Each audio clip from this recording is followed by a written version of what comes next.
안녕하세요. 또 좀 하나 새로운 내용으로 소개해 드리려고 카메라를 켰습니다. 예. 처음 들어보셨을 수도 있는데, 뭐 저도 사실 뭐 최근에 처음 들어가지고, 그래서 소개해 드리려고, 영상을 켰고요. 호모 플루티아라는 용어입니다. 이거는 뭐냐면, 호모는 이제 그 동일한 사람이라는 걸 뜻하는 라틴어고요. 뭐, 호모 사피엔스 이런 거. 그리고 이제 부를 뜻하는 플루티아, 요게 이제 합쳐진 말입니다. 호모 플루티아라고 하는데, 경제학자 뭐 브랑코 밀라노비치라는 사람이 만든 용어라고 하네요. 이게 이제 그 뭔 얘기냐? 이게 노동소득 있잖아요. 뭐 우리 회사 다니면서 월급 뭐 이런 거, 우리가 뭐 또는 뭐 전문직인 사람들 뭐 이런 거 다 마찬가지입니다. 이렇게 해서 노동을 통해서 얻은 소득이 최상위권인데, 심지어 자본소득도 최상위권, 자신이 가지고 있는 뭐 부동산 주식 등등 이런 것들도 이제 최상위권인 그 새로운 어떤 형태의 부자들, 뭐 이미 지금 많죠, 사실. 이런 사람들이 이제 진짜 많아지고 있다. 그래서 예전 같으면 이제 과거에는 이제 조금 돈 많은 자본가, 뭐 이렇게 땀 흘려서 일하는 노동자, 뭐 이런 게 좀 이렇게 나눠져 있었던 거죠. 명확하게 좀 어느 정도 나눠져 있었는데, 지금은 고도로 훈련돼 있는 이제 그런 전문가들, 또 뭐 고소득 직장인들, 많죠. 이런 사람들이 빵빵한 어떤 그 근로소득, 뭐 월급 이런 것들을 토대로 해가지고 자산을 잘 쌓고, 그 막대한 자산까지 또 축적을 동시에 한다. 그래서 일과 자산, 돈 양쪽 모두에서 꼭대기를 차지한 사람을 의미를 합니다. 우리나라 같은 경우에는 이제 한 1930년대 일제시대였죠. 그때만 해도 그 머슴이라고 하잖아요. 머슴인 사람들이 50만 명이 넘었다고 하네요. 그리고 1960년대에도 심지어 한반도의 머슴이 30만 명이 넘었었다고 합니다. 이 많던 이 머슴들이 왜 사라졌느냐? 어느 때인가부터 사라졌잖아요. 왜 사라졌느냐? 이 이유에 대해서 이제 뭐 여러 가지 얘기가 있는데, 그 중에서도 이제 좀 저 나름대로 좀 공감을 했던 부분은, 이게 농업사회에서 공업사회로 이렇게 넘어가면서 지주, 기존에 이제 땅주인들, 지주는 공장주로 변하고 머슴은 근로자로 변했기 때문이다라는 주장을 이제 봤어요. 그래서 꽤나 이제 공감을 했습니다. 저도 뭐 이제 누군가의 이제 머슴으로 이렇게 살아온 거죠. 그래가지고 예전에는 이제 그 머슴들을 이제 집에서 데리고 있으면서 먹이고 재우고 또 입히고 뭐 이랬었단 말이에요. 근데 그 비용이 그냥 월급을 주고 쓰는 것보다 더 많이 들기 때문에, 근로자의 형태로 월급 주고 쓰는 형태로 바뀌었다고 합니다.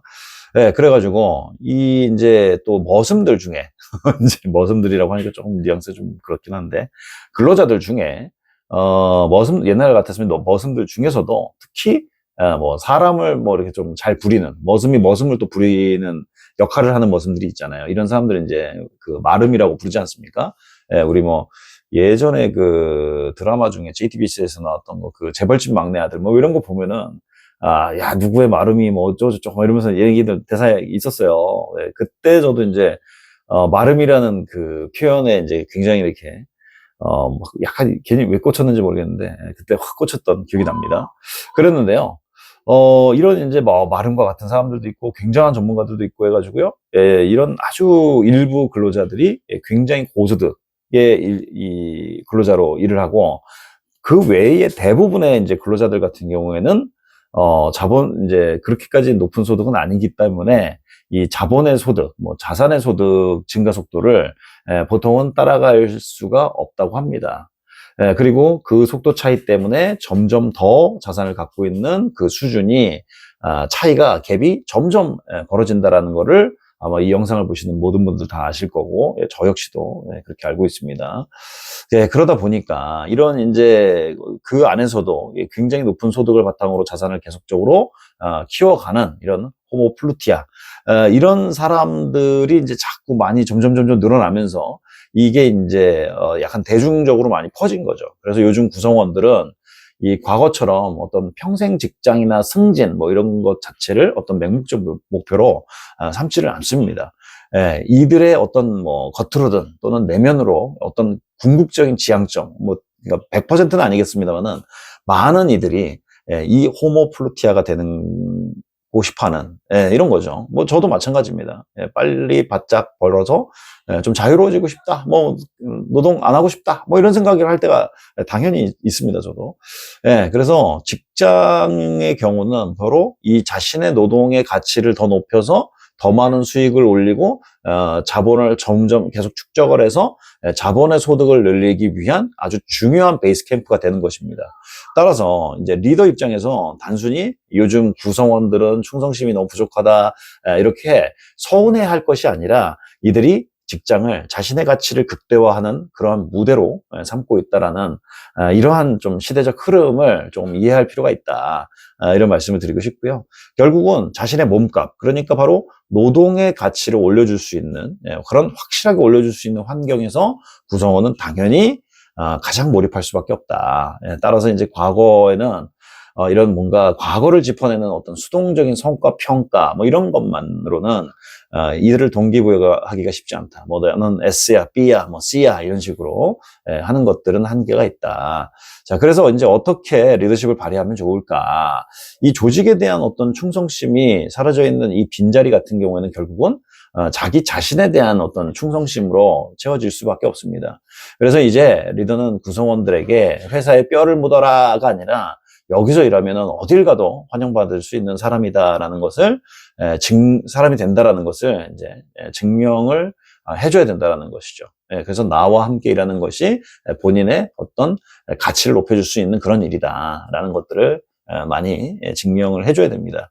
업무 지시 내릴 때도 이 업무가 본인의 어떤 이력서라든지 포트폴리오에 어떻게 좀 도움이 될지 이런 것들을 이렇게 연결해 주는 것들이 이제 핵심인 거죠.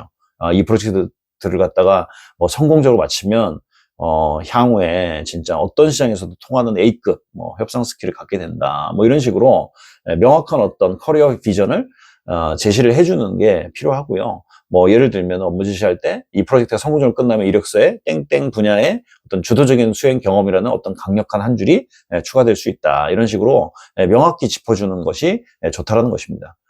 결국은 이제 자신의 가치가 그렇게 올라간다라는 것을 체감한 구성원은 당연히 어떤 일에 무섭게 몰입할 수밖에 없는 것이죠. 그래서 주어진 일을 수동적으로 하는 것이 아니라 또 주어진 일을 갖다가 구성원이 또 스스로 일의 어떤 의미 그리고 범위를 재설계할 수 있도록 돕는 이런 것도 대단히 중요한데 이게 바로 뭡니까? 잡 크래프팅이죠.